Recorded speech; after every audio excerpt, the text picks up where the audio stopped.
close till I get up. Time is barely. All right, ladies and gentlemen, welcome back to the Playbook for Growth podcast with myself, Sam McKenzie, and my co-host, looking as good as always, Connor Cameron. How are we? Good. It's good to be back today with you guys. We're happy about this one here. Yeah, we good. I have the pleasure of watching this horrible football team play football in a few hours. So that's what I've got going on later. So let's just enjoy it while we're here. Got a bit of a continuation, would you say, from what we've been touching on the last couple of episodes? Yeah, we're kind of going on a little sequel here. I think there's a lot of current events that are really important that we feel that you guys should hear about, especially from a younger, perspective here. So we'll dive right in. Yeah, so we've got a pretty unique perspective, you might say, between us because, well, you obviously live there now. I was going to say we've both got strong links to America, and then we are Canadian and British, one each, and so there's a lot of connections between those countries, and those have been, highlighted by Trump and wherever you want to start, the tariffs, the whole first state, all these sorts of things. So we'll just kick off. So I'm reading in The Economist this week, the magazine, newspaper, whatever you might want to say. And so they're talking about how obviously Trump's hit Mexico and Canada hard with tariffs, but Britain seems to have evaded these things, even though we also have a trade surplus with America, right? We get more from America than we give to them. And so why is Trump not coming at us the same way? And long story short, it's geographical. There's a lot more water and a lot more space between the UK and the US, but also Canada and Mexico, so much of what they export is to America. I'm going to unfortunately, we can't pull it up for you folks because it's in my newspaper, but the share of goods exported that go to the US, for example, it's a percentage, right? So Mexico, 80% of everything they export goes to America. Canada, it's just under 80, about 7 to 8% goes to America. Compared to Britain, it's less than 20%, which is according to UN Comtrade and the UK Trade Policy Observatories. Britain's exports is much less reliant on America than the other two, so a combination of that and the fact that we're further away means that Trump's kind of left us alone for the most part, right? And even though Keir Starmer is from the left and Trump is from the right, Trump's said that Keir Starmer is doing, quoting him, a very good job so far as Prime Minister. Obviously, Starmer came in just a matter of months before Trump got elected back towards the back end of last summer.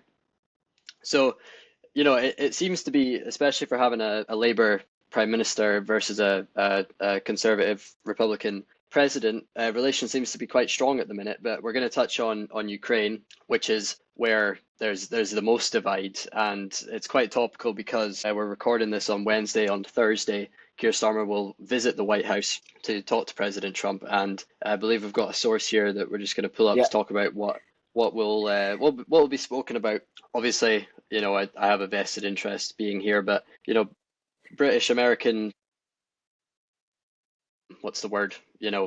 Relations matter to the whole world. So let's just have a quick look here. I mean, if you want to scroll, Connor, you can read them off, but you would, because the headlines are there. It's what you would expect. It's Ukraine, right? Yeah. Well, he heads to Washington on Wednesday, like Sam said, for a visit that will be a brief, but watched intensely, not just for the UK, but many other European capitals.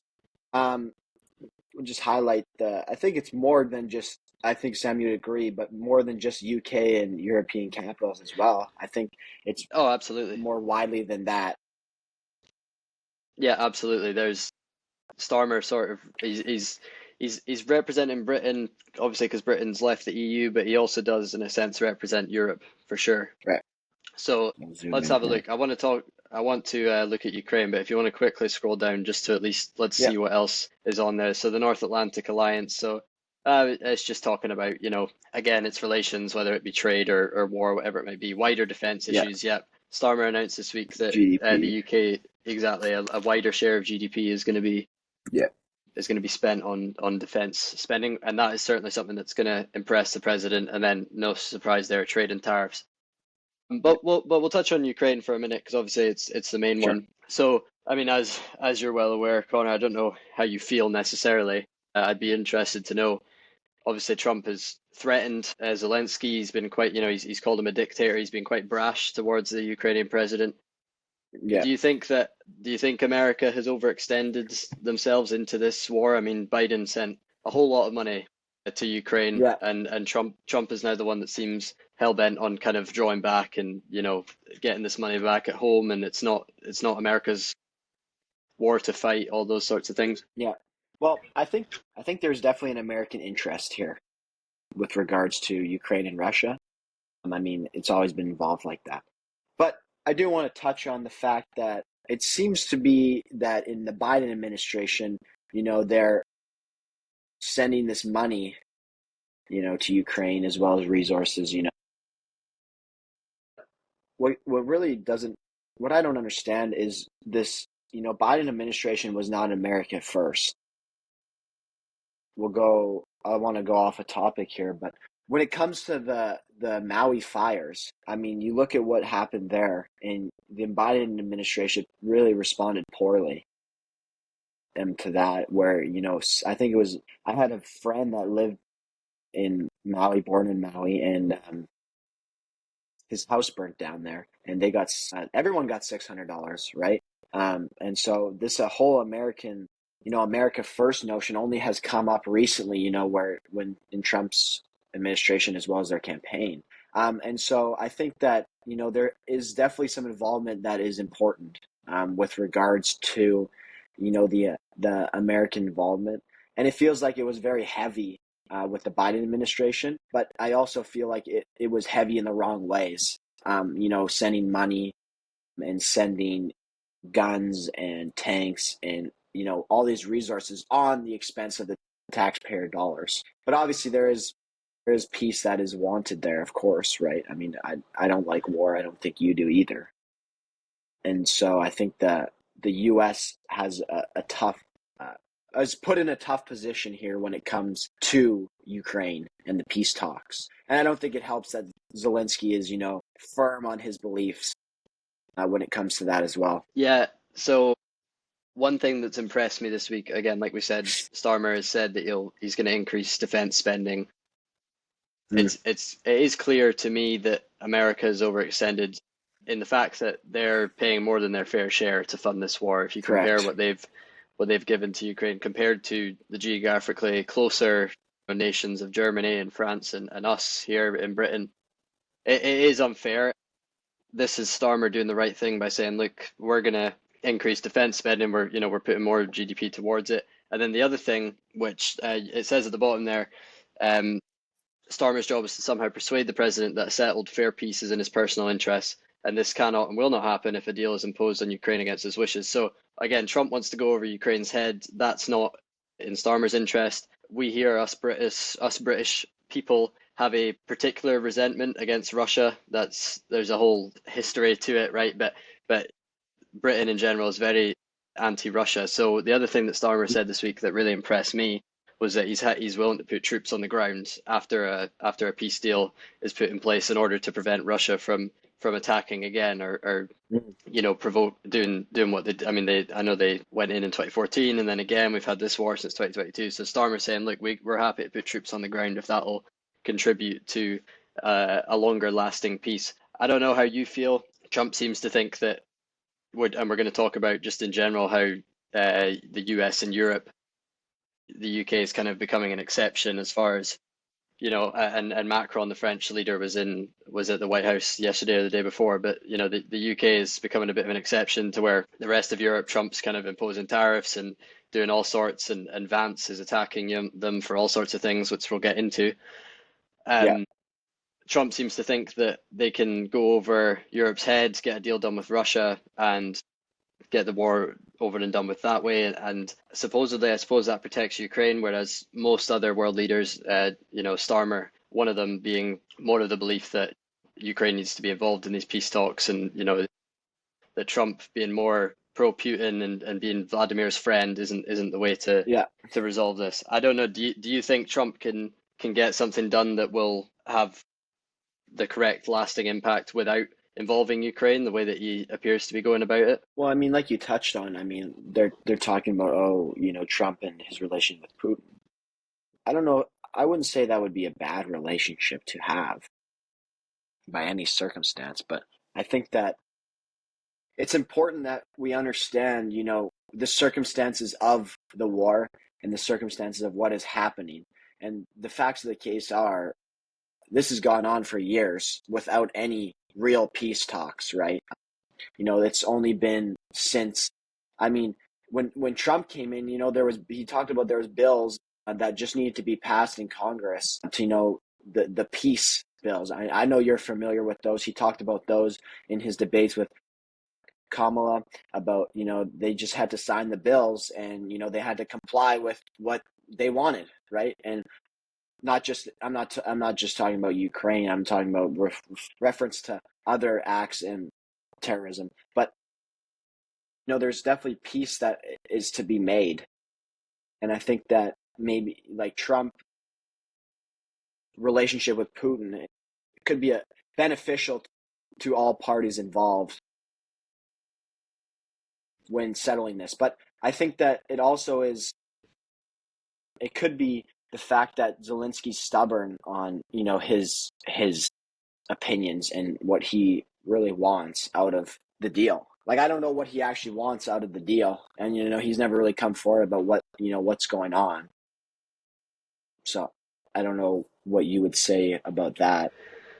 Well, yeah, I like what you said there. I think people seem to respect that there's a healthy respect from Putin's side towards Trump, and I've always thought, been of the belief, and this isn't an expert opinion, but the way I've seen it, I think there's a reason that the invasion happened after Biden was in office, after Trump had left. I think that there's enough of a respect there between Putin and Trump. Putin clearly understands and knows that Trump's more than happy to use force if he needs to, right? So we'll see what happens. I think that there's a balance to be found. I think, like you say, I mean, Europe has continually coddled up to Ukraine, and look where that's got them. We're I think 3 years now into a barbaric war that feels like it's from ancient times. Like, too many soldiers are dying on the ground, and there's all sorts of things that are going on. It's just sad to see. And Trump long said the same about Gaza. He says, I just want people to stop dying, and so that's the resolution that we all want. As for the money that Ukraine has either been given, according to Europeans, or according to Trump, borrowed, because obviously Trump wants in return things of equal value of what's been given to Ukraine, which it's a pretty high number for the Ukrainians to match, considering what's been sent over to them under the previous administration. Yeah, I obviously I feel good about Starmer and Trump meeting up. I feel that as we saw again in Gaza, like these conflicts are coming to a pretty abrupt close since Trump's gotten in, and that's exactly what he said he would do. And I think it's in everybody's best interest for people to stop dying, whether that's soldiers or civilians, whatever it might be. So it's hard to argue against that. But yeah, it's good. I think that obviously, I mean, UK, US, it's the international relation that certainly means the most to me. But it'll be good to see. We'll see what comes out of that. But we're clearly headed towards a ceasefire or peace deal of sorts. I'm intrigued here. What have you got for us? This is obviously from Macron visiting the White House a day or two ago. Trump said, so this is fact checking of the U.S. aid. Trump said the U.S. spent $350 billion towards Ukraine, which is not accurate. So I guess we'll go into it here and see what's actually, transpired here. The United States has put out far more aid for Ukraine than any other nation, as we kind of talked about earlier. Hundreds of billions of dollars. Trump said we spent more than $300 billion, and Europe has spent about $100 billion. That's a big difference. And then later on, in response to the question of whether the U.S. would help with reconstruction in Ukraine after the war, Trump said, we're in there for about $350 billion. I think that's a pretty big contribution. I'm curious what the number is. Yeah. I guess it's speculation. Yeah, 174. So, a lot of money. Yeah, I'll zoom in here so you guys can see that here. Government $174 billion. 174 billion, 2022. And there might be more now as the years have gone on. I'm not sure. I think maybe this is at the start, but this is the funding that's been given. A lot of aid there. Yeah. I don't really know if it's okay, who's doing their part. You're not doing your part. You're not contributing. It's more of like, let's just get on the same page and contribute and get it over with, rather than, pointing fingers and going, oh, we spent 300 billion, you only spent a billion, and not getting anywhere with, the war, essentially, and peacemaking is what all parties and nations should be, fighting for and towards. Yeah, completely agree. Completely agree. Spot on. So we've said there that obviously Trump and Donald and Vladimir, they're good pals. They get along. Mm, And the theme here with them going over Ukraine's heads, and then we touched on in the last episode, JD Vance kind of coming out guns blazing towards European nations and the EU. right. The theme there is a bit of a divide between the US and Europe, which you touched on off air. I'm curious if you Mm, want to bring in a potential source that we might have on this. It's an interesting discussion. I mean, obviously the first thing that comes to my mind is tariffs. Trump obviously he says it's his favorite word. I believe him. But there's a lot to this. I'm intrigued to see what we'll see here. Obviously, how do you feel? Again, I've already asked you about Putin and Trump, but can you see this happening? Can you see a bit of a loosening divide between Europe and the US? Unfortunately, it may seem that way, with what's gone on. I I think that, like, as this article talks about, 5 signs that a U.S. split is widening. I mean, there's a lot of talk, right? NATO and the alliance and what's gone on in the mutual defense. The alliance has grown since, languid as decades have, overlapped with the Cold War. Yeah, Trump's. I mean, he's already. Well, Trump, who during his first term was openly dismissive of NATO and praised Vladimir Putin, and then I know he's pulled out of the World Health Organization and a number of other Yeah. things. But if we want to go down a bit further, I'm intrigued to see. Yeah. I mean, Obviously, I even see here, there's. Yeah, however, after Russia's assault on Ukraine, U.S. military aid began to flow to Kiev under the Biden administration, and many of these concerns seemed to fade. Sweden and Finland, who had long stayed out of NATO, reversed course and became members in the last 2 years. Last year, then Secretary of State Anthony Blinken declared NATO stronger, larger than it's ever been. right. I mean, as you like, Sweden and Finland come like reverse course. I mean, I think that shows a notion of like scared, being scared or fearful. Yeah, I don't know if you agree with that. I mean, you pull out Well, and then you're back absolutely. in. The whole thing with Ukraine is desperate to get into NATO because that gives them the adequate protection from Ukraine in the long term rather than just right now. I'm intrigued right at the bottom there. Michael Cox says when Biden Yeah. won in 2020, I felt a huge sigh of relief in London and across European capitals. There's no hiding that obviously European nations are more protected by a Joe Biden Mm, because a Joe Biden presidency is happier to spend overseas. And Trump's whole thing is that America has become overextended. And so, that makes sense because Europe haven't acted properly in a lot of ways to Ukraine, as Trump has spoken about, even though Trump inflated the numbers, the point remains, like you said, America has spent more than its fair share in trying to fund that war. right. And yeah, Trump makes Europeans, he kind of holds them more accountable, holds our nations more accountable, whether that be through trade or talking about, not having enough of GDP spent on defense, which is exactly what Starmer Mm, is correcting right now, which is why that's something to be praised.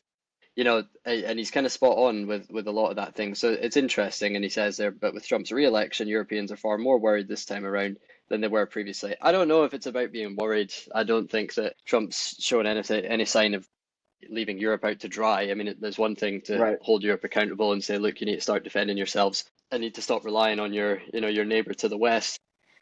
I think there's something to be said for that. And now here we go, Vance. Vance. I mean, he's been in Europe for a little while here, and he's Yeah. he's been guns blazing left and right. Let's take a look at what he's said. I don't know if you want to dig into it a little bit. We can dig in. This is one of the big quotes here. To many of us on the other side of the Atlantic, it looks more and more like old, enriched interests hiding behind ugly Soviet era words like misinformation and disinformation, who simply don't like the idea that somebody with an alternate viewpoint might express a different opinion or, God forbid, vote a different way, or even worse, win an election, Vance said. Yeah, This he's entrenched definitely interest notion of the Soviet Union era, those are words, that are, you draw attention to there. And also, 100%. the what we talked about, the misinformation and etc. on, what we talked about last episode of, misinformation disinformation or alternate viewpoints, express a different opinion. Like this is true. This is so true. We're scared to express something that might be different from our neighbors because of how they might view us or how they might see us now, right?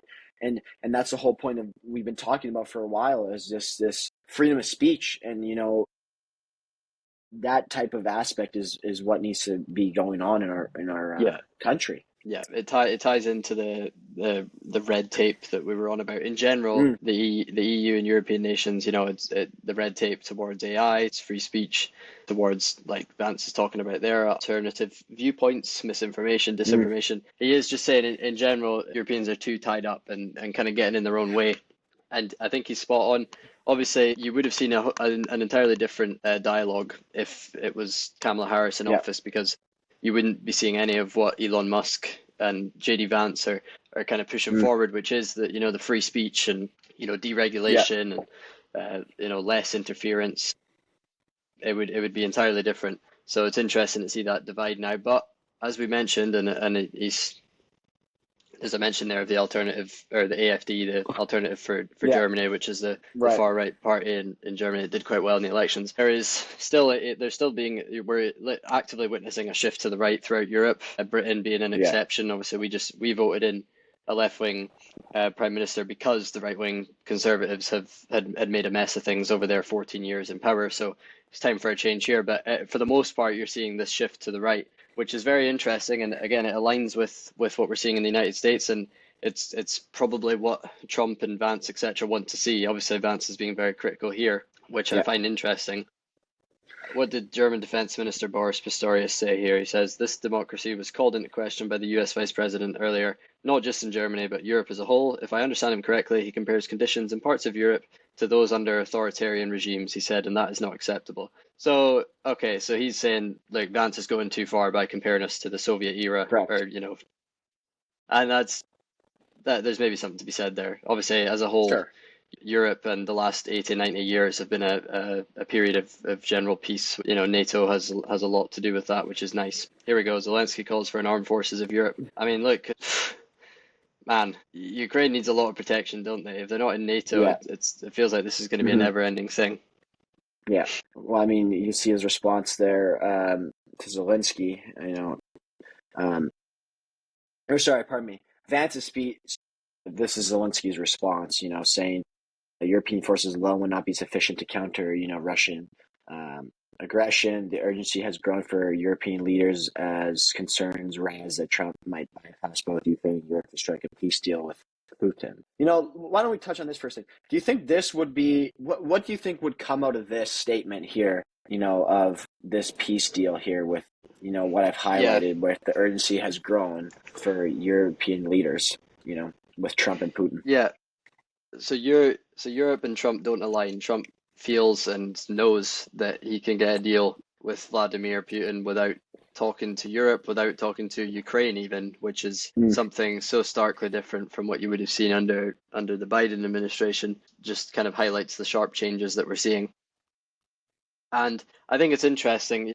You ask a good question, because I don't entirely know. I don't entirely agree. I agree with a lot of what he says, a lot of what he does. I don't think I agree with Trump that he should be bypassing Ukraine to talk to Russia. I do think it's important that Ukraine is involved in the talks, because they're the ones that are they're the ones being attacked, they're the ones being invaded. It feels like they should be there, even if Trump feels. I mean, it's a bit of a power trip from Trump. He wants to show, like, I can get this done without you useless Europeans that have been fighting this, barbaric war for years without a resolution.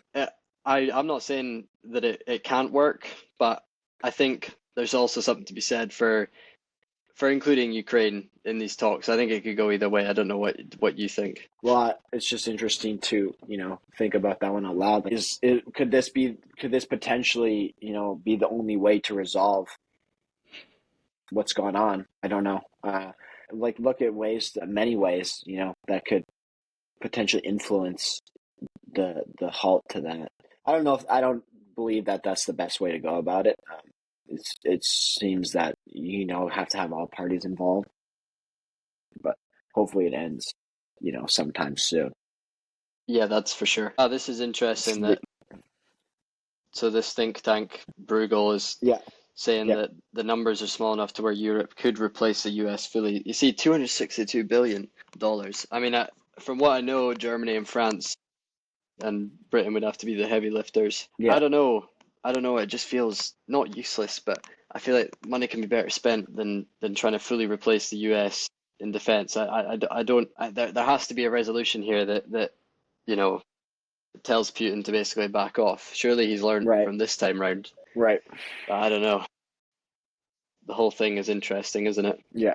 I mean, just the peace talks, continue to just, go on, and, German questions, defense and all this stuff. So we don't need to go there with, that stuff. But I think it's definitely interesting to kind of try to break down what's transpired, not only just recently, but in the last 3 years of the ongoing war of the two parties that can't seem to find an agreement of peace. And whether there's actually real peace talks, I don't know. I mean, I think it's only been recently where there's actually been real peace talks.